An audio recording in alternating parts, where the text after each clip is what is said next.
ನೋಡ್ತಾ ಇದ್ದೀರಾ ನಮ್ಮೂರ ವಾರ್ತೆ. ನಾನು ಪ್ರಜ್ಞಾ. ಇದೀಗ ಹೆಡ್ಲೈನ್ಸ್. ಫೆಬ್ರವರಿಯಲ್ಲಿ ಧರ್ಮಸ್ಥಳ ಬಾಹುಬಲಿಗೆ ಮಸ್ತಕಾಭಿಷೇಕ ಪೂರ್ವ ಸಿದ್ಧತೆ ಅಂಗವಾಗಿ ಅಟ್ಟಳಿಗೆ ಮುಹೂರ್ತ, ಪಂಚಮಹಾವೈಭವ ಸೇರಿದಂತೆ ಹಲವು ವಿಶೇಷತೆಗಳು. ಕೊಯ್ಯೂರಿನಲ್ಲಿ ಕಳೆಗಟ್ಟಿದ ಬೊಳ್ಳಿಪರ್ಬೋ ತಾಲೂಕು ಮಟ್ಟದ ಸಾಹಿತ್ಯ ಸಮ್ಮೇಳನದಲ್ಲಿ ಜನಜಾತ್ರೆ, ತುಳುವರ ಗಮನ ಸೆಳೆದ ಹಳ್ಳಿಮನೆ ಪ್ರದರ್ಶನ. ಹಲವು ಅಚ್ಚರಿಗಳ ಬೀಡು ಕೊಕ್ಕಡ ವೈದ್ಯನಾಥೇಶ್ವರ ದೇಗುಲ, ದೈಹಿಕ ಸಮಸ್ಯೆಗಳಿಗೆ ಪರಿಹಾರ ಒದಗಿಸುವ ಪುಷ್ಕರಿಣಿ, ಭಕ್ತಾದಿಗಳಿಗೆ ಅಭಯ ನೀಡುತ್ತಿದೆ ಹರಿಹರ ಸನ್ನಿಧಿ. ಜನಮೆಚ್ಚುಗೆ ಗಳಿಸುತ್ತಿದೆ Ananthu versus Nusrat, royal star Vinay ಅಭಿನಯಕ್ಕೆ ಮೆಚ್ಚುಗೆ, ಬ್ರಾಹ್ಮಣ ಹುಡುಗ ಮುಸ್ಲಿಂ ಹುಡುಗಿಯ ಲವ್ ಸ್ಟೋರಿ. ಆತ ಯುದ್ಧ ಗೆದ್ದ ಆಜಾನುಬಾಹು, ಗಾಳಿ ಮಳೆ ಬಿಸಿಲಿಗೂ ಜಗ್ಗದೆ ನಿಂತ ಶಾಂತ ಸ್ವರೂಪಿ, ರಾಜ್ಯದೊಂದಿಗೆ ಉಟ್ಟ ಬಟ್ಟೆಯನ್ನು ತ್ಯಜಿಸಿದ ವಿರಾಟ್ ರೂಪಿ. ಹೌದು, ತ್ಯಾಗ, ತಪಸ್ಸು ಮತ್ತು ಮೋಕ್ಷದ ಪ್ರತೀಕವಾದ ಬಾಹುಬಲಿ ಜೈನ ಧರ್ಮದ ಸಮಸ್ತ ಮೌಲ್ಯಗಳ ಪ್ರತಿರೂಪ. ಧರ್ಮಸ್ಥಳದ ರತ್ನಗಿರಿಯ ವಿರಾಗಿಗೆ ಫೆಬ್ರವರಿಯಲ್ಲಿ ಮಹಾಮಸ್ತಕಾಭಿಷೇಕ ನಡೆಯಲಿದ್ದು ಅಟ್ಟಳಿಗೆ ಮುಹೂರ್ತ ನೆರವೇರಿದೆ.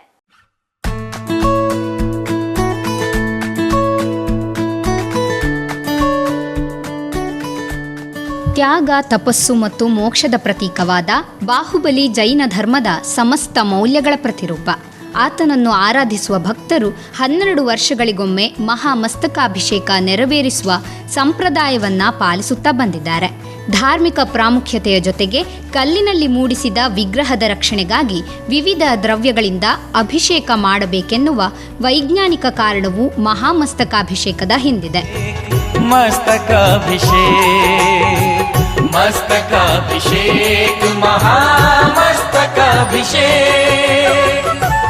ಧರ್ಮಸ್ಥಳದ ರತ್ನಗಿರಿಯಲ್ಲಿರುವ ಬಾಹುಬಲಿ ಮೂರ್ತಿಗೆ ಫೆಬ್ರವರಿ 9ರಿಂದ 18ರವರೆಗೆ ಮಹಾಮಸ್ತಕಾಭಿಷೇಕ ನಡೆಯಲಿದ್ದು ಜೈನ ಪುರೋಹಿತರ ಸಮ್ಮುಖದಲ್ಲಿ ಅಟ್ಟಳಿಗೆ ಮುಹೂರ್ತ ನೆರವೇರಿತು. ಧರ್ಮಾಧಿಕಾರಿ ಡಾಕ್ಟರ್ ಡಿ ವೀರೇಂದ್ರ ಹೆಗ್ಗಡೆ, ತ್ಯಾಗಿಗಳಾದ ಆಚಾರ್ಯ ಶ್ರೀ 108 ಸೂರ್ಯನಂದಿ ಸಾಗರ್ ಮಹಾರಾಜ್ ಹಾಗೂ ಆಚಾರ್ಯ ಶ್ರೀ 108 ಶ್ರೇಯ ಸಾಗರ್ ಮಹಾರಾಜ್ ಸೇರಿದಂತೆ ಹಲವು ಗಣ್ಯರು ಈ ವೇಳೆ ಉಪಸ್ಥಿತರಿದ್ದರು.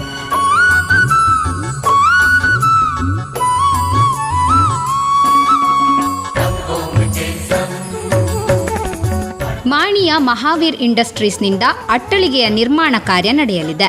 ಗುತ್ತಿಗೆದಾರರಾದ ಮಹಾಪದ್ಮ ಪ್ರಸಾದ್ ಹಾಗೂ ಮಹಾವೀರ್ ಅಟ್ಟಳಿಗೆ ನಿರ್ಮಾಣದಲ್ಲಿ ತೊಡಗಿದ್ದು 15 ದಿನಗಳಲ್ಲಿ ಅಟ್ಟಳಿಗೆ ನಿರ್ಮಾಣವಾಗುವ ವಿಶ್ವಾಸ ವ್ಯಕ್ತಪಡಿಸಿದ್ದಾರೆ.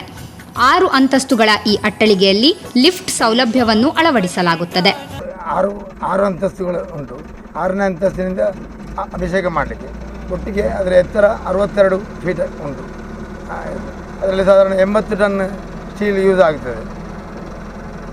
ಮತ್ತು ನಿಲ್ಲಕ್ಕೆಲ್ಲ ಪ್ಲೈವುಡ್ ಹಾಕಿ ಇದು ಮಾಡ್ತದೆ. ಮತ್ತು ಹಿಂದಿನಿಂದ ಸ್ಟೆಪ್ಸ್ ಉಂಟು, ಬರಲಿಕ್ಕೆ ಬೇರೆ ಇಳಿಲಿಕ್ಕೆ ಬೇರೆ, ಮತ್ತು ಸಾಮಾನು ತರಲಿಕ್ಕೆ ಬೇರೆ ಲಿಫ್ಟ್ ಉಂಟು, ಜನಗಳಿಗೆ ಅಂತ ಬೇರೆ ಲಿಫ್ಟ್ ಉಂಟು. 2 ಲಿಫ್ಟ್ ಮಾಡ್ತಾರೆ. 400-500 ಜನ ನಿಲ್ಲುವ ಪ್ರಶ್ನೆ ಬರ್ತದೆ ಅಭಿಷೇಕ ಮಾಡುವಾಗ.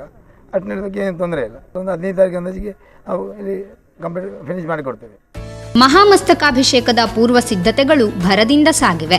ನಾಡಿನ ಅನೇಕ ಮುನಿಗಳು, ಭಟ್ಟಾರಕರು, ತ್ಯಾಗಿಗಳು ಈ ಮಹೋತ್ಸವದಲ್ಲಿ ಭಾಗವಹಿಸಲಿದ್ದು ಮುನಿಗಳ ಪ್ರವಚನದ ಪುಣ್ಯ ಲಾಭವು ಭಕ್ತರಿಗೆ ದೊರೆಯಲಿದೆ. ಶ್ವೇತಾ ಜೊತೆ ಕಲ್ಪನಾ, ನಮ್ಮೂರ ವಾರ್ತೆ.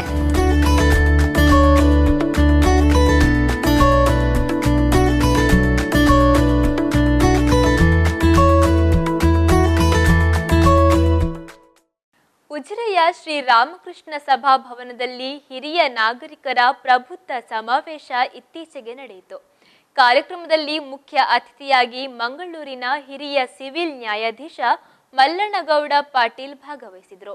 ಅಧ್ಯಕ್ಷತೆ ವಹಿಸಿದ ಉಜಿರೆ ಶ್ರೀ ಜನಾರ್ದನ ಸ್ವಾಮಿ ದೇವಳದ ಆಡಳಿತ ಮೊಕ್ತೇಸರ ಯು ವಿಜಯರಾಘವ ಪಡ್ವೆಟ್ನಾಯ ಗುರು ಹಿರಿಯರಿಗೆ ಸದಾ ಗೌರವ ನೀಡಿ ಅವರ ಮಾರ್ಗದರ್ಶನದಲ್ಲಿ ಕಿರಿಯರು ಸಾಗಬೇಕು ಎಂದರು. ಕಾರ್ಯಕ್ರಮದಲ್ಲಿ ವಿವಿಧ ಕ್ಷೇತ್ರಗಳಲ್ಲಿ ಉನ್ನತ ಸೇವೆ ಸಾಧನೆ ಮಾಡಿದ ಸಾಧಕರನ್ನ ಗುರುತಿಸಿ ಸನ್ಮಾನಿಸಲಾಯಿತು. ಶ್ರೀ ಕ್ಷೇತ್ರ ಧರ್ಮಸ್ಥಳ ಗ್ರಾಮಾಭಿವೃದ್ಧಿ ಯೋಜನೆ, ಕರ್ನಾಟಕ ರಾಜ್ಯ ನಿವೃತ್ತ ನೌಕರರ ಸಂಘ, ಮಹಿಳಾ ಹಾಗೂ ಮಕ್ಕಳ ಕಲ್ಯಾಣ ಇಲಾಖೆ ಹಾಗೂ ವಕೀಲರ ಸಂಘದ ಸಂಯುಕ್ತಾಶ್ರಯದಲ್ಲಿ ಸಮಾವೇಶ ನಡೆಯಿತು. ಧರ್ಮಸ್ಥಳದ ಅಮೃತವರ್ಷಿಣಿ ಸಭಾಂಗಣದಲ್ಲಿ ಇತ್ತೀಚೆಗೆ ಮಧ್ಯವರ್ಜನ ಶಿಬಿರದಲ್ಲಿ ಭಾಗವಹಿಸಿ ವ್ಯಸನ ಮುಕ್ತರಾಗಿ 100 ದಿನಗಳನ್ನು ಪೂರೈಸಿದವರ ಕ್ಷೇತ್ರ ಭೇಟಿ ಕಾರ್ಯಕ್ರಮ ನಡೆಯಿತು. ಈ ವೇಳೆ ಸುಮಾರು 3,000 ವ್ಯಸನ ಮುಕ್ತರನ್ನ ಉದ್ದೇಶಿಸಿ ಧರ್ಮಾಧಿಕಾರಿ ಡಾಕ್ಟರ್ ಡಿ ವೀರೇಂದ್ರ ಹೆಗ್ಗಡೆ ಮಾತನಾಡಿದರು. ವ್ಯಸನ ಮುಕ್ತ ಜೀವನ ನಡೆಸಲು ಜನಜಾಗೃತಿ ವೇದಿಕೆ ಪ್ರೇರಣೆ ಮಾರ್ಗದರ್ಶನ ನೀಡುತ್ತದೆ. ಎಲ್ಲರೂ ವ್ಯಸನ ಮುಕ್ತರಾಗಿ ಆರೋಗ್ಯಪೂರ್ಣ ಜೀವನ ನಡೆಸಬೇಕು ಎಂದರು. ಜನಜಾಗೃತಿ ವೇದಿಕೆಯ ಕಾರ್ಯದರ್ಶಿ ವಿವೇಕ್ ಪಾಯ್ಸ್, ಶಿಬಿರಾಧಿಕಾರಿ ತಿಮ್ಮಯ್ಯ ನಾಯ್ಕ ಮೊದಲಾದವರು ಉಪಸ್ಥಿತರಿದ್ದರು. ಸುಮಾರು 25 ಕಡೆಗಳಿಂದ ಸುಮಾರು 3,000 ಪಾನಮುಕ್ತರು ಮತ್ತು ಅವರ ಕುಟುಂಬಸ್ಥರು ಇಲ್ಲಿ ಅಮೃತ ವರ್ಷಿಣಿಯಲ್ಲಿ ಆಗಮಿಸಿದ್ದಾರೆ. ಇವರೆಲ್ಲ ಬಂದು ಅವರ ಪಾನಮುಕ್ತ ಜೀವನದ ದೃಢ ಸಂಕಲ್ಪವನ್ನು ಮಾಡಿ ಇವತ್ತು ಮಂಜುನಾಥ ಸ್ವಾಮಿಯ ದರ್ಶನವನ್ನು ಪಡ್ಕೊಂಡು, ಪೂಜ್ಯರ ಮಾರ್ಗದರ್ಶನವನ್ನು ಪಡ್ಕೊಂಡು ಸಂತೃಪ್ತರಾಗಿ ಹೊಸ ಜೀವನವನ್ನು, ಹೊಸ ಕಳೆಯನ್ನು ಪಡೆದು ಮರಳಿ ಮನೆಗೆ ಹೋಗ್ತಾ ಇದ್ದಾರೆ. ಯೋಗ, ಧ್ಯಾನ, ಚಿಂತನೆ, ಪಾನಮುಕ್ತರ ಅನಿಸಿಕೆ, ಸಂಪನ್ಮೂಲ ವ್ಯಕ್ತಿಗಳ ಅನಿಸಿಕೆ ಆಗಿರ್ಬೋದು, ಭಜನೆ ಆಗಿರ್ಬೋದು, ಇನ್ನಿತರ ಬೇರೆ ಬೇರೆ ರೀತಿಯ ಪರಿವರ್ತನೆ, ಮನ ಪರಿವರ್ತನೆ ಮೂಲಕ ಮಾತ್ರ ಈ ಕಾರ್ಯಕ್ರಮವನ್ನು ಪೂಜ್ಯರ ಮಾರ್ಗದರ್ಶನದೊಂದಿಗೆ ನಾವು ಮಾಡ್ತೇವೆ. ಧರ್ಮಸ್ಥಳದ ಶಕ್ತಿ ಭಾಳ ದೊಡ್ಡ ಶಕ್ತಿ. ಆ ಶಕ್ತಿಲಿದ್ದ ಇವತ್ತು ನಾವು ಕುಡಿತವನ್ನು ಬಿಟ್ಟು ನಮ್ಮ ಹೆಂಡರು ಮಕ್ಕಳ ಜೊತೆ ಒಳ್ಳೆಯ ಸಂಸಾರ, ಆಮೇಲೆ ಸಮಾಜದಲ್ಲಿ ಒಳ್ಳೆಯ ಗೌರವಾನ್ವಿತ ವ್ಯಕ್ತಿಯಾಗಿ ನಮ್ಮ ಆಫೀಸ್ನಲ್ಲಿ ಒಬ್ಬ ಗೌರವಾನ್ವಿತ ಜೂನಿಯರ್ ಇಂಜಿನಿಯರ್ ಆಗಿ ವರ್ಕ್ ಮಾಡ್ತಾ ಇದ್ದೇನೆ. ಕಾರ್ಯಕ್ರಮ ನೋಡಿ ತುಂಬ ಸಂತೋಷ ಆಗ್ತಿದೆ. ಅವರ ಜೀವನ ಪರಿವರ್ತನೆ ಮುಗಿಸಿ ಹೊಸ ಜೀವನಕ್ಕೆ ಕಾಲಿಟ್ಟು ಒಂದು ಜೀವನದಲ್ಲಿ ಹೊಸ ಉತ್ಸಾಹದಿಂದ ಜೀವನ ನಡೆಸ್ತಿದ್ದಾರೆ. ಅದರಿಂದ ಖುಷಿ ಆಗ್ತಿದೆ. ಎಷ್ಟೋ ಬಡ ಕುಟುಂಬ ಜೀವನಗಳು ಈಗ ಹೊಸ ಜೀವನ ಮತ್ತು ಇವರು ಮಾರ್ಗದರ್ಶನದಿಂದ ಒಳ್ಳೆಯದಾಗ್ತದೆ ಅಂತೇಳಿ ನಾನು ಈ ಸಂದರ್ಭದಲ್ಲಿ ಹೇಳ್ತೇನೆ. ಇಂಥವರು ಇದ್ದರೆ ನಮ್ಮ ರಾಜ್ಯದಲ್ಲಿ ಮತ್ತು ನಮ್ಮ ದೇಶದಲ್ಲಿ ಒಳ್ಳೆ ಉತ್ತಮವಾದ ಒಂದು ದೇಶದ ಪ್ರಗತಿ ಉಳಿಯುತ್ತದೆ. ನವ ಜೀವನ ದಂಪತಿಗಳು, ಫ್ಯಾಮಿಲಿ ಎಂಡ್ ಚೆನ್ನಾಗಿರ್ತದೆ, ಒಳ್ಳೆ ಕುಟುಂಬ ಉದ್ಧಾರ ಆಗುತ್ತೆ. ಆ ಊರಿನಲ್ಲಿ ಹಬ್ಬದ ವಾತಾವರಣ ಮನೆ ಮಾಡಿತ್ತು. ತುಳುನಾಡಿನ ಸಂಸ್ಕೃತಿಯನ್ನ ಸಾರುವ ಪರಿಕರಗಳು, ಪುಸ್ತಕಗಳು ಜನರನ್ನ ಆಕರ್ಷಿಸುತ್ತಿದ್ವು. ತಾಲೂಕಿನಲ್ಲಿ ತುಳುವರೆಲ್ಲರನ್ನ ಒಂದುಗೂಡಿಸಿದ ಆ ವಿಶೇಷ ಕಾರ್ಯಕ್ರಮದ ಡೀಟೇಲ್ಸ್ ಇಲ್ಲಿದೆ.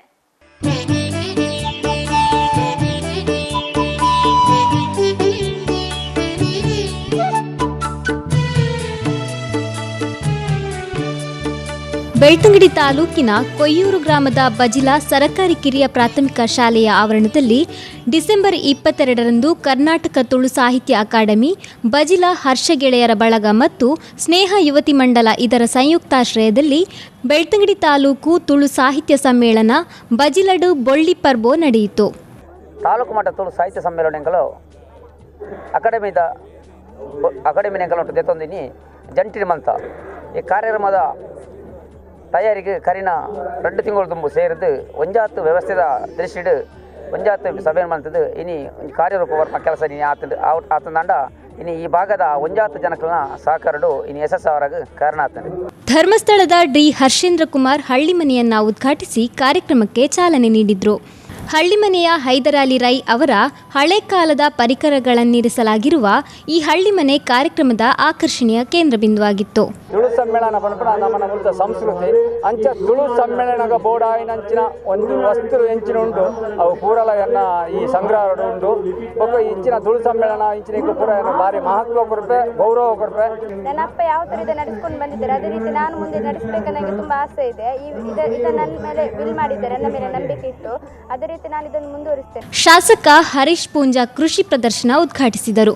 ಈ ವೇಳೆ ಮಾತನಾಡಿ, ಯುವ ಪೀಳಿಗೆ ಒಂದಾಗಿ ತುಳು ಸಂಸ್ಕೃತಿ, ತುಳು ಭಾಷೆಯನ್ನ ಉಳಿಸಬೇಕು, ಸಂವಿಧಾನಿಕ ಮಾನ್ಯತೆ ತುಳು ಭಾಷೆಗೆ ಸಿಗಬೇಕು ಎಂದರು. ತುಳುವಿರಕ್ಕೆ ಒಂಜಿ ಅಡಿಪಾಯ ಕಟ್ಟಿದ ಕೊರಪುನಂಚಿನ ಕೆಲಸ ಈ ಮೂಲಕ ಆಪುಂಡು ಅಂಚಿನ ಕೆಲಸನ ಭಜನದ ಅಂಚಿನ ಒಂಜಿ ಒಳ್ಳೆಯ ಗ್ರಾಮಡು ಇನ್ನು ಆಯೋಜನೆ ಮಂದನಂಚಿನ ಆ ಗ್ರಾಮಸ್ಥರಿಗೆ ನಮ್ಮ ಈ ಸಂದರ್ಭಡು ಅಭಿನಂದನೆ ಈ ಸಂದರ್ಭಡು ಸಲ್ಲಿಸೋಡು ಆ ಮೂಲಕ ತುಳುನು ವರಿಪುನಂಚಿನ ಕೆಲಸನ ಮಂದನಂಚಿನ ಮಹಾತೆರೆಗಳ ಮನಪೂರ್ವಕ ನೆಚ್ಚಿನ ಅಭಿನಂದನೆ. ಕಾರ್ಯಕ್ರಮದ ಅಂಗವಾಗಿ ಸಂಪನ್ಮೂಲ ವ್ಯಕ್ತಿಗಳಿಂದ ವಿವಿಧ ವಿಚಾರಕೂಟಗಳು ನಡೆದವು. ವಿವಿಧ ಜಾತಿಯ ಕೋಳಿಗಳು, ಕಂಬಳದ ಕೋಣಗಳ ಪ್ರದರ್ಶನ ನೋಡುಗರ ಕಣ್ಮನ ಸೆಳೆಯಿತು.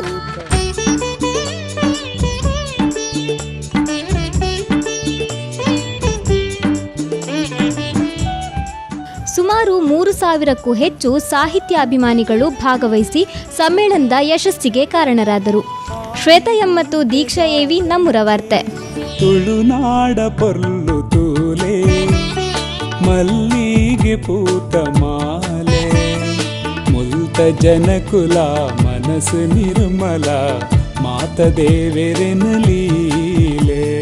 ಮುಲ್ತ ಜನಕುಲ ಮನಸ್ಸು ನಿರ್ಮಲ ಮಾತ ದೇವೆರೆನಲೀಲೆ ತುಳುನಾಡ ಪೊರ್ಲು ತೂಲೆ.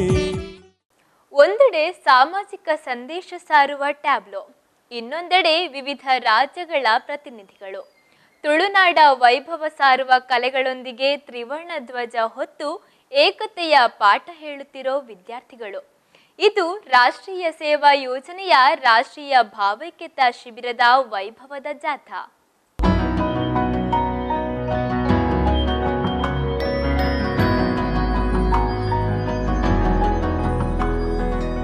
ರಾಷ್ಟ್ರೀಯ ಸೇವಾ ಯೋಜನೆಯ ರಾಷ್ಟ್ರಮಟ್ಟದ ಶಿಬಿರ ಇತ್ತೀಚೆಗೆ ಉಜಿರೆ ಎಸ್ಟಿಎಂ ಕಾಲೇಜಿನಲ್ಲಿ ನಡೆಯಿತು. ಡಿಸೆಂಬರ್ 28ರಿಂದ ಜನವರಿ 3ರವರೆಗೆ ನಡೆದ ರಾಷ್ಟ್ರೀಯ ಭಾವೈಕ್ಯತೆಯ ಶಿಬಿರಕ್ಕೆ ದೇಶದ ಹಲವು ವಿಶ್ವವಿದ್ಯಾಲಯದಿಂದ 200ಕ್ಕೂ ಹೆಚ್ಚಿನ ಸ್ವಯಂ ಸೇವಕರು ಆಗಮಿಸಿದ್ದರು. ಈ ಪ್ರಯುಕ್ತ ಉಜಿರೆ ಶ್ರೀ ಜನಾರ್ದನ ಸ್ವಾಮಿ ದೇವಸ್ಥಾನದ ವಠಾರದಿಂದ ಸಿದ್ದವನದವರೆಗೆ ಭಾವೈಕ್ಯತೆ ರ್ಯಾಲಿ ಆಯೋಜಿಸಲಾಗಿತ್ತು.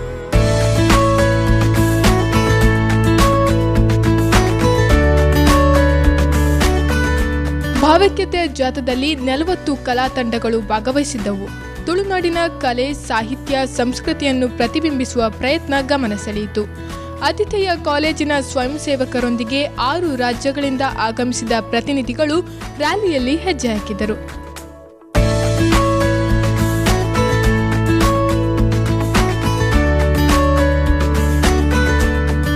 ರಾಷ್ಟ್ರೀಯ ಭಾವೈಕ್ಯತೆಯನ್ನು ಸಾರುವ ಎನ್ಎಸ್ಎಸ್ ಘೋಷಣೆಗಳು, ದುಶ್ಚಟ ಮುಕ್ತ ಸಮಾಜದ ಘೋಷಣೆ ಫಲಕಗಳು ರಾರಾಜಿಸಿದವು.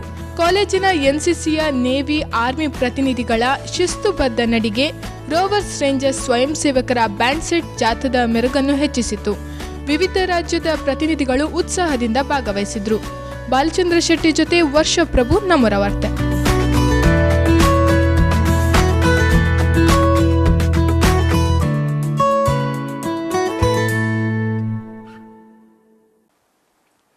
ಉಜಿರೆಯಲ್ಲಿ ನಡೆಯುತ್ತಿರುವ ಎನ್ಎಸ್ಎಸ್ನ ರಾಷ್ಟ್ರೀಯ ಭಾವೈಕ್ಯತಾ ಶಿಬಿರದ ಅಂಗವಾಗಿ ಉಜಿರೆ ಎಸ್ಟಿಎಂ ಸ್ನಾತಕೋತ್ತರ ಅಧ್ಯಯನ ಕೇಂದ್ರದಲ್ಲಿ ಉಚಿತ ಕ್ಯಾನ್ಸರ್, ಮಧುಮೇಹ, ದಂತ ಹಾಗೂ ಕಣ್ಣಿನ ತಪಾಸಣಾ ಮಾಹಿತಿ ಶಿಬಿರ ಜರುಗಿತು. ಉದ್ಘಾಟನಾ ಕಾರ್ಯಕ್ರಮದಲ್ಲಿ ಸೇವಾ ಭಾರತಿ ಕಾರ್ಯದರ್ಶಿ K Vinayak Rao, Karnataka cancer society ಅಧ್ಯಕ್ಷ ಡಾಕ್ಟರ್ CKAN ಶಾಸ್ತ್ರಿ, ಕಾಲೇಜಿನ ಪ್ರಾಂಶುಪಾಲ ಪ್ರೊಫೆಸರ್ TN ಕೇಶವ್, KVG ದಂತ ಮಹಾವಿದ್ಯಾಲಯ ಕಾಲೇಜು ಹಾಗೂ ಆಸ್ಪತ್ರೆಯ ವಿಭಾಗ ಮುಖ್ಯಸ್ಥ ಡಾಕ್ಟರ್ MM ದಯಾಕರ್, ಪ್ರಸಾದ್ ನೇತ್ರಾಲಯ ಸಂಪರ್ಕಾಧಿಕಾರಿ ಮಧುಕರ್, ತಾಲೂಕು ಆರೋಗ್ಯಾಧಿಕಾರಿ ಡಾಕ್ಟರ್ ಸುಮನ ನಂದಕುಮಾರ್ ಹಾಗೂ ಎನ್ಎಸ್ಎಸ್ ಸ್ವಯಂ ಸೇವಕರು ಹಾಗೂ ಅಧಿಕಾರಿಗಳು ಉಪಸ್ಥಿತರಿದ್ದರು. ಉದ್ಘಾಟನೆ ಬಳಿಕ ಉಚಿತ ತಪಾಸಣೆ ಹಾಗೂ ಮಾಹಿತಿ ಶಿಬಿರ ನಡೆಯಿತು. ಕಂಬಳ ಇದು ಕರಾವಳಿ ಭಾಗದ ಜನಪ್ರಿಯ ಕ್ರೀಡೆ. ಸುಪ್ರೀಂ ಕೋರ್ಟ್ ನಿಷೇಧ ತೆರವಾದ ಮೇಲೆ ಕಂಬಳಕ್ಕಿದ್ದ ಅಡ್ಡಿ ನಿವಾರಣೆಯಾಗಿದೆ. ಆದ್ದರಿಂದ ಇದೀಗ ಕರಾವಳಿಯ ಉದ್ದಕ್ಕೂ ಕಂಬಳ ಕೋಣಗಳ ಓಟದ್ದೇ ಸದ್ದು. ಅದರಂತೆಯೇ ಕಳೆದ ಭಾನುವಾರ ಬಳ್ಳಮಂಜ ಶ್ರೀ ಅನಂತೇಶ್ವರ ಸ್ವಾಮಿ ದೇವಳದ ಗದ್ದೆಯು ತುಳುನಾಡಿನ ಸುಪ್ರಸಿದ್ಧ ಶೇಷನಾಗ ಜೋಡುಕೆರೆ ಕಂಬಳಕ್ಕೆ ಸಾಕ್ಷಿಯಾಗಿತ್ತು.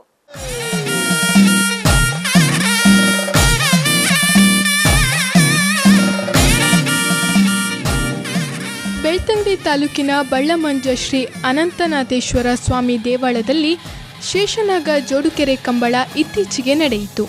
ಸುಮಾರು 100 ವರ್ಷಗಳ ಇತಿಹಾಸವಿರುವ ಕಂಬಳಕ್ಕೆ ಗುರುವಾಯನಕೆರೆ ಪ್ರಾಥಮಿಕ ಕೃಷಿ ಪತ್ತಿನ ಅಧ್ಯಕ್ಷ ಭಗೀರಥ ಜಿ ಚಾಲನೆ ನೀಡಿದರು.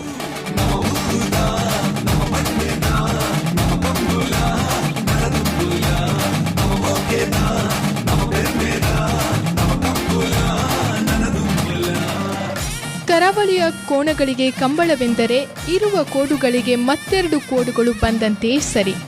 ಕೋಣಗಳೊಂದಿಗೆ ಕೋಣಗಳ ಮಾಲೀಕರು ಸಹ ಮೈಕೊಡವಿಕೊಂಡು ಕಂಬಳಕ್ಕೆ ಅಣಿಯಾಗಿ ಇದೀಗ ಬಳ್ಳಮಂಚದಲ್ಲಿ ಹಬ್ಬದ ಖುಷಿ ಸವಿದಿದ್ದಾರೆ. ವರ್ಷಂಪ್ರತಿ ನಡೆಯುವಂತಹ ಕಂಬಳ ಈ ವರ್ಷ ನಾವು 21ನೇ ವರ್ಷದ ಕಂಬಳವನ್ನು ನಡೆಸ್ತಾ ಇದ್ದೇವೆ. ಇದು ದೇವರ ಕಂಬಳ ಅಂತಲೇ ದಕ್ಷಿಣ ಕನ್ನಡ ಜಿಲ್ಲೆಯಲ್ಲಿ ಪ್ರಖ್ಯಾತಿ ಪಡೆದಂತಹ ಕಂಬಳ ಬಳ್ಳಮಂಚದ್ದು. ಸ್ವಂತ ಮಗುವಿನಂತೆ ಸಾಕಿದ ಕೋಣಗಳನ್ನು ಕಂಬಳದ ಗದ್ದೆಗಿಳಿಸುವ ಕ್ಷಣವೇ ರೋಮಾಂಚನವೆನ್ನುತ್ತಾರೆ ಕಂಬಳದ ಸ್ಪರ್ಧಿಗಳು. ಇಂತಹ ರೋಮಾಂಚನಕಾರಿ ಕರಾವಳಿಯ ಕನ್ನಡದ ಗಂಡು ಕಲೆಯ ವೀಕ್ಷಣೆಗಾಗಿ ಸಾವಿರಾರು ಅಭಿಮಾನಿಗಳು ನೆರೆದಿದ್ದು ಅಪರೂಪದ ಕ್ಷಣಗಳನ್ನು ಕಣ್ತುಂಬಿಕೊಂಡರು. ಮಕ್ಕಳಾಗಿ ಸಾಕ್ತೇವೆ ನಾವು, ಅದಕ್ಕೆ ಇದು ಉರುಳಿ ಎಲ್ಲ ಕೊಟ್ಟು ಹುಲ್ಲೆಲ್ಲ ಹಾಕಿ ಅದೆಲ್ಲ ಸಾಕ್ತೇವೆ ನಾವು. ಮತ್ತು ಅದಕ್ಕೆ ಬಿಸಿ ನೀರು ಒಯ್ಯಿಸಿ ಮಗು ಹಾಕಿ ಸಾಕ್ತೇವೆ ನಾವು. ಈ ಬಾರಿ ಸುಮಾರು 80 ತಂಡಗಳು ಭಾಗವಹಿಸಿದ್ದು ವಿಶೇಷ ರೀತಿಯಲ್ಲಿ ಕಂಬಳವನ್ನು ಆಯೋಜಿಸಲಾಗಿತ್ತು. ಸಮಾರೋಪ ಸಮಾರಂಭದ ಅಧ್ಯಕ್ಷತೆಯನ್ನು ಬೆಳ್ತಂಗಡಿ ಶಾಸಕ ಹರೀಶ್ ಪುಂಜ ವಹಿಸಿದ್ದರು. ವಿಜೇತರಿಗೆ ಗಣ್ಯರ ಸಮ್ಮುಖದಲ್ಲಿ ನಗದು ಹಾಗೂ ಶಾಶ್ವತ ಫಲಕ ನೀಡಿ ಗೌರವಿಸಲಾಯಿತು. ಮಣಿಕಂಠ, ನಮ್ಮೂರ ವಾರ್ತೆ.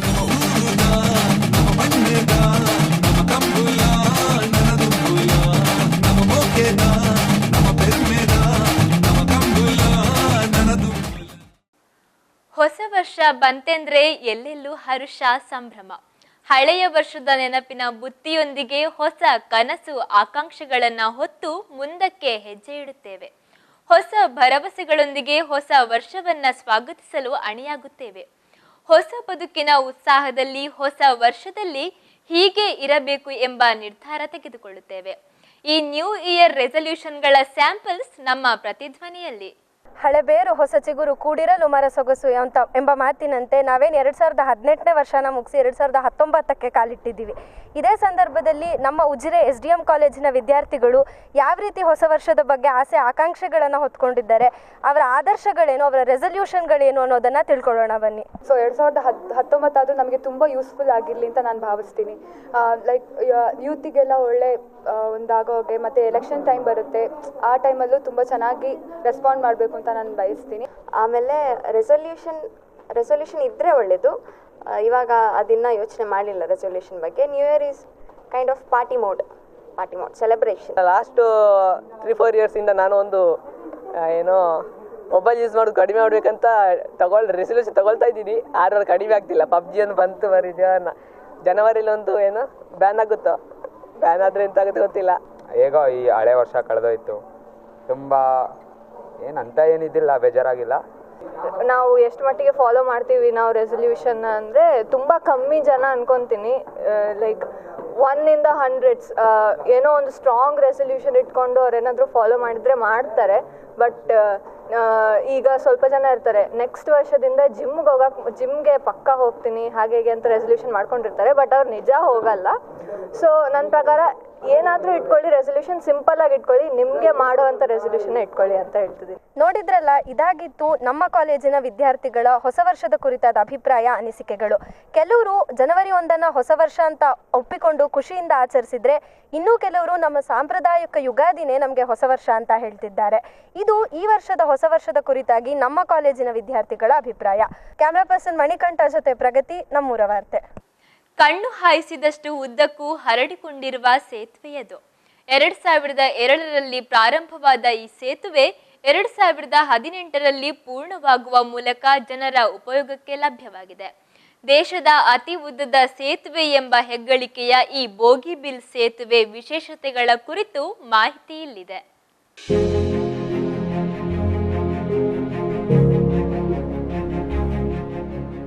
ದೇಶದ ಅತಿ ಉದ್ದದ ಬೋಗಿಬಿಲ್ ಸೇತುವೆಯನ್ನು ಮಂಗಳವಾರ ಪ್ರಧಾನಿ ನರೇಂದ್ರ ಮೋದಿ ಲೋಕಾರ್ಪಣೆಗೊಳಿಸಿದ್ರು. ಮಾಜಿ ಪ್ರಧಾನಿ ಅಟಲ್ ಬಿಹಾರಿ ವಾಜಪೇಯಿ 2002ರಲ್ಲಿ ಈ ಸೇತುವೆ ಕಾಮಗಾರಿಗೆ ಚಾಲನೆ ನೀಡಿದ್ದರು.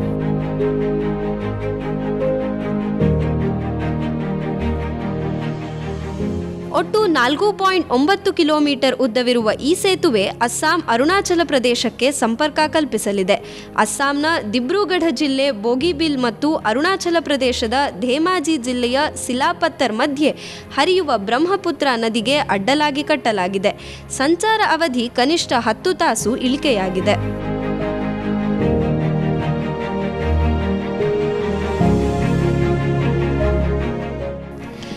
ಈ ಸೇತುವೆ ನಿರ್ಮಾಣಕ್ಕೆ ಒಟ್ಟು 5,920 ಕೋಟಿ ರೂಪಾಯಿ ತಗುಲಿದ್ದು, 2 ಮಜಲಿನ ಸೇತುವೆಯ ಮೇಲುಭಾಗದಲ್ಲಿ ತ್ರಿಪಥದ ರಸ್ತೆ ಮಾರ್ಗವಿದ್ದರೆ ಕೆಳಭಾಗದಲ್ಲಿ ದ್ವಿಪಥದ ರೈಲು ಹಳಿ ಇದೆ.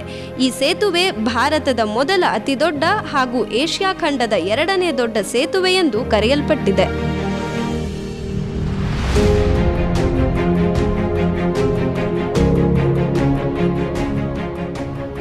ಭಾರತೀಯ ರೈಲ್ವೆ ಇತಿಹಾಸದಲ್ಲೇ ಇದು ಅತ್ಯಂತ ಭಿನ್ನವಾದ ಸೇತುವೆ ಎನಿಸಿಕೊಂಡಿದೆ. ಯುರೋಪಿನ ಕಾಮಗಾರಿ ಸಾಮಗ್ರಿಗಳನ್ನು ಡೆನ್ಮಾರ್ಕ್ನ ತಂತ್ರಜ್ಞರನ್ನು ಬಳಸಲಾಗಿದೆ. ದೇಶದ ಈ ಸಾಧನೆ ಬಗ್ಗೆ ಹೆಮ್ಮೆ ಪಡೋಣ. ದೇಶ ಕಟ್ಟುವ ಕಾರ್ಯದಲ್ಲಿ ಕೈ ಜೋಡಿಸೋಣ. ಮೋಹನ್ ಕಾನರ್ಪ ಮತ್ತು ಬಾಲಚಂದ್ರ, ನಮ್ಮೂರ ವಾರ್ತೆ.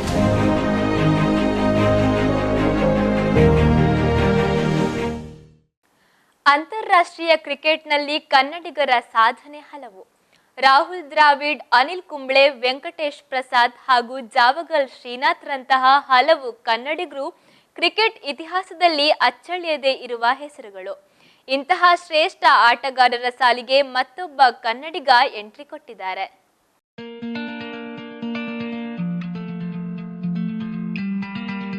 ಆಸ್ಟ್ರೇಲಿಯಾದಲ್ಲಿ ಭಾರತ ಮತ್ತು ಆಸೀಸ್ ನಡುವೆ ನಡೆಯುತ್ತಿರುವ ಬಾರ್ಡರ್ ಗವಾಸ್ಕರ್ ಟ್ರೋಫಿಯ 3ನೇ ಟೆಸ್ಟ್ ಮೂಲಕ ಮಯಾಂಕ್ ಅಗರ್ವಾಲ್ ಅಂತಾರಾಷ್ಟ್ರೀಯ ಟೆಸ್ಟ್ ಪಂದ್ಯಕ್ಕೆ ಪಾದಾರ್ಪಣೆ ಮಾಡಿದ್ದಾರೆ. ಇದೇ ಪಂದ್ಯದ ಮೊದಲ ಇನ್ನಿಂಗ್ಸ್ನಲ್ಲಿ ಆಕರ್ಷಕ ಅರ್ಧಶತಕ ಗಳಿಸುವ ಮೂಲಕ ಪಾದಾರ್ಪಣಾ ಪಂದ್ಯದಲ್ಲಿ ಅರ್ಧಶತಕ ಗಳಿಸಿದ ವಿಶ್ವದ 6ನೇ ಆಟಗಾರ ಎಂಬ ಹೆಗ್ಗಳಿಕೆಗೆ ಪಾತ್ರರಾಗಿದ್ದಾರೆ.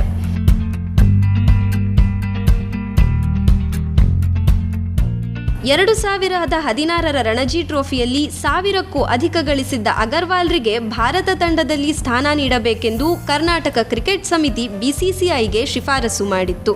ನವೆಂಬರ್ ತಿಂಗಳಲ್ಲಿ ನಡೆದ ಭಾರತ ಮತ್ತು ವೆಸ್ಟ್ ಇಂಡೀಸ್ ನಡುವೆ ನಡೆದ ಟೆಸ್ಟ್ನಲ್ಲಿ ಮಯಾಂಕ್ ತಂಡದಲ್ಲಿ ಸ್ಥಾನ ಪಡೆದರೂ ಪ್ಲೇಯಿಂಗ್ 11ನಲ್ಲಿ ಆಡುವುದರಿಂದ ಅವಕಾಶ ವಂಚಿತರಾಗಿದ್ದರು. ಇಂಡಿಯನ್ ಪ್ರೀಮಿಯರ್ ಲೀಗ್ನಲ್ಲಿ ಕಿಂಗ್ಸ್ 11 ಪಂಜಾಬ್ ತಂಡದ ಪರ ಆಡುತ್ತಿರುವ ಅಗರ್ವಾಲ್ T20 ಸ್ಪೆಷಲಿಸ್ಟ್ ಕೂಡ ಆಗಿದ್ದಾರೆ.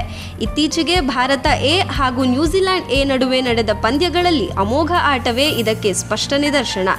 ಮಯಾಂಕ್ ಮುಂದಿನ ದಿನಗಳಲ್ಲಿ 3 ಮಾದರಿಗಳಲ್ಲಿ ಭಾರತ ತಂಡದಲ್ಲಿ ಖಾಯಂ ಸದಸ್ಯನಾಗಬೇಕೆಂಬುದು ಪ್ರತಿಯೊಬ್ಬ ಕ್ರೀಡಾಭಿಮಾನಿಯ ಇರಾದೆ. ಸಫಾನ್, ನಮ್ಮೂರ ವಾರ್ತೆ.